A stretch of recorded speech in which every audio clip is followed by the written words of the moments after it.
就让我们一起加入客家风情，大家来讲客家吧。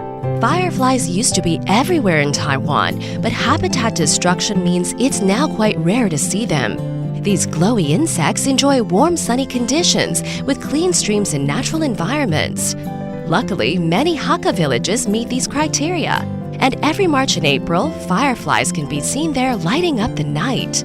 You can catch this nightly spectacle in Hsinchu's Hengshan and Zhudong, Miaoli's Nanzhuang and Gongguan, and Taichung's Dongshi. Hey, what's up? It's time for Patrick Hakka on ICRT.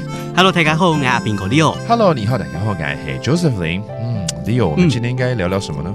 好，我今天教大家2句话，你跟着我念。OK。否烟虫，否烟虫，唧唧虫，唧唧虫，用头梳下，用头梳下，雕点弄，雕点弄。在念诗我觉得是念谣啦。你有听懂是讲什么东西吗？唧唧虫感觉虫在叫的样子。对，我们今天讲到就是虫。哪一个虫？否烟虫就是火焰虫。屁股会亮的萤火虫。没错，我漂亮。生平第一次看到萤火虫，还的确在台湾的新竹山区里面。新竹山区那应该是新竹横山，不然就是竹东地区。有可能。对。那这个萤火虫它是一个生态指标性的昆虫。是如果这个地区它生态没有达到一定的标准，或是它有污染源，那个萤火虫都不会来的。看不到了。没错。以前就是家户户打开门，那个萤火虫就飞进来。现在你要到山上才看得到。而且好像这个时候3、4月比较多萤火虫。对，3、4月有一些品种啦，然后到10月到12月也会有另外的不同的品种的这个火焰虫。了解。另外你刚刚讲到新竹那我就来介绍苗栗好了。我在苗栗看到就是在南庄的向天湖那边那边也是非常多的这个萤火虫。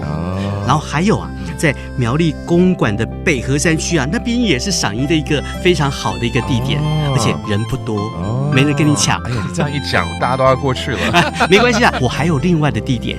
其实我们也可以去这个台中东市那边的客家庄住一晚，然后还可以欣赏到非常漂亮、非常多的这个萤火虫太好了！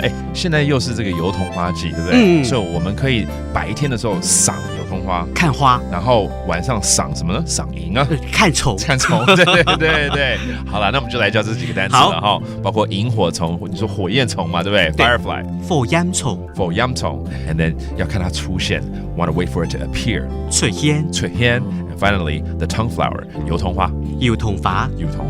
There you go. Now you can plan your firefly vacation in Taiwan. 什么台嘎？俺自say张来了。客家风情由客家委员会监制。We Love Hakka has been brought to you by the Hakka Affairs Council.